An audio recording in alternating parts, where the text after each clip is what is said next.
Assalamualaikum warahmatullahi wabarakatuh. Perkenalkan, nama saya Rizky Fabrian dan di sini saya bersama Beni Fadila dan juga Reza Nugraha akan menjelaskan dalam video ini, yaitu adalah tentang otomasi analisis kandungan nikel laterit berbasis machine learning menggunakan sensor hyperspectral imaging di tambang nikel. Nah, yang pertama kita bakal bahas identifikasi masalah terlebih dahulu. Setiap hari hasil tambang nikel laterit harus diangkut di dalam lab untuk dianalisis menggunakan metode lab-based XRF untuk mengetahui kandungan mineralnya sehingga dapat ditentukan grade-nya. Proses ini tuh memakan waktu dan juga biaya yang sangat mahal. Waktunya lama, sekitar 6-7 jam, dan juga biayanya cukup tinggi. Dan selanjutnya kita bakal bahas tentang alternatif sampling laboratorium. Nah, reflectance spektroskopi itu apa? Itu adalah solusi hemat waktu dan biaya untuk analisis komposisi kimia awal. Jadi, mineral yang berbeda memiliki respon penyerapan yang berbeda terhadap panjang gelombang tertentu, berbeda pula reflektansinya. Respon reflektansi dapat diperoleh menggunakan spektrometer lapangan langsung pada sampel tanpa proses penghalusan atau pengecilan, atau biasa disebut dengan crushing. Regresi kuadrat terkecil parsial, kita juga pakai PLSR, dapat digunakan untuk menyesuaikan respon spektral dengan pustaka referensi spektral seperti USGS, JPL, EcoStress, PDS, Geoscience. Nah, jadi kita selanjutnya tuh bakal bahas batasan solusi di lapangan. Yang pertama adalah listrik dan daya yang terbatas. Rata-rata pengambilan sampel harian adalah 30 sampel. Kemudian internetnya terbatas juga kalau misalkan pakai metode ini. Jadi koneksi internet tuh terbatas, data perlu disimpan pada storage secara offline.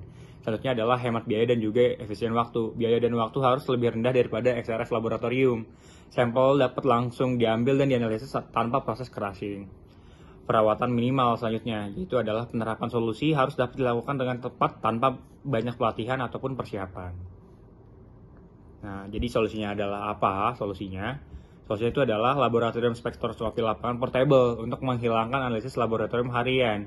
Yang pertama, pemasangan laboratorium spektroskopi portable di site tambang, yaitu adalah alat spektrometer utama dan cadangannya, kemudian laptop, baterai, dan juga pencahayaan buatan. Yang kedua, analisis sampel dilakukan di laboratorium portable untuk mendapatkan komposisi kimia awal menggunakan data pengukuran spektroskopi dan juga algoritma machine learning. Yang ketiga, simpan data dan atau transfer ke server. Nah, selanjutnya ada analisis panjang gelombang, di mana agar kita dapat mendeteksi komposisi kimia nikel dengan baik, kita butuh sensor hyperspektra yang dapat mendeteksi panjang gelombang dari rentang near visible infrared atau NVIR hingga short-wave infrared atau dari 250 hingga 1500 nanometer. Di mana ini ada beberapa spektrometer yang telah kami rangkum yang mampu mengakomodir dari rentang-rentang panjang gelombang ini, seperti dari ASD Fishback, Stellarnet, dan juga Portable Aurora 4000. Adapun untuk arsitektur akuisisi data, kita ingin mengakuisisi data dari portable, di mana sampel langsung dibawa ke lab, kemudian diukur spektrometernya, sehingga dihasilkan suatu output data spektrum yang akan langsung diprocessing di dalam PC menggunakan partial Raster model, sehingga didapatkan komposisi kimianya secara langsung. Nah, ini contoh data yang didapatkan dari USGS Spectral Library dan di dalam format sudah dalam ASCII.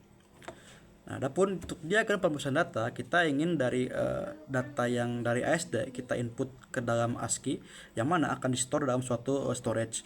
Kemudian dilakukan preprocessing seperti noise removal, kemudian feature enhancement, sehingga si data-data spektrum ini bisa lebih dikenali atau lebih strong untuk digunakan partial square regression. Kemudian dia akan mempelajari dari spectral reference library dan akan dilakukan post processing seperti retraining ataupun knowledge integration dari data-data baru sehingga modelnya lebih akurat. Izin melanjutkan terkait analisis efektivitas biaya, solusi yang diusulkan mengurangi biaya XRF bulanan hingga 50% dengan pembelian satu kali untuk setiap komponen utamanya, yang dimana XRF membutuhkan dana sebesar 14.374 US dollar, sedangkan untuk laboratorium portable spektroskopi membutuhkan dana sebesar 7.270 US dollar. Biaya operasional dan juga maintenance pemasangan lab portable tidak termasuk. Biaya dapat meningkat hingga 9.000 US dollar. Kemudian analisis efektivitas waktu, yang dimana XRF laboratorium membutuhkan waktu sekitar 8 jam, sedangkan laboratorium portable spektroskopi membutuhkan waktu hanya 4 jam. Kemudian konklusi yang bisa dihadirkan pada permasalahan kali ini adalah laboratorium spektroskopi lapangan portable dapat menggantikan analisis XRF laboratorium harian untuk mendapatkan analisis kandungan nikel laterit hasil tambang. Keuntungannya meliputi pengurangan biaya hingga 50%, lebih hemat waktu, dan juga relatif mudah diterapkan. Kemudian kemungkinan tantangan di masa mendatang adalah yang pertama, cakupan terbatas karena alasan ketiga desa tambang. Kemudian yang kedua adalah pendekatan yang lebih canggih, misalnya pencitraan hyper spektral berbasis drone. Kemudian berikut adalah beberapa referensi yang kami jadikan acuan. Kemudian ada beberapa rampiran. Itu saja yang dapat kami sampaikan pada presentasi kali ini. Terima kasih.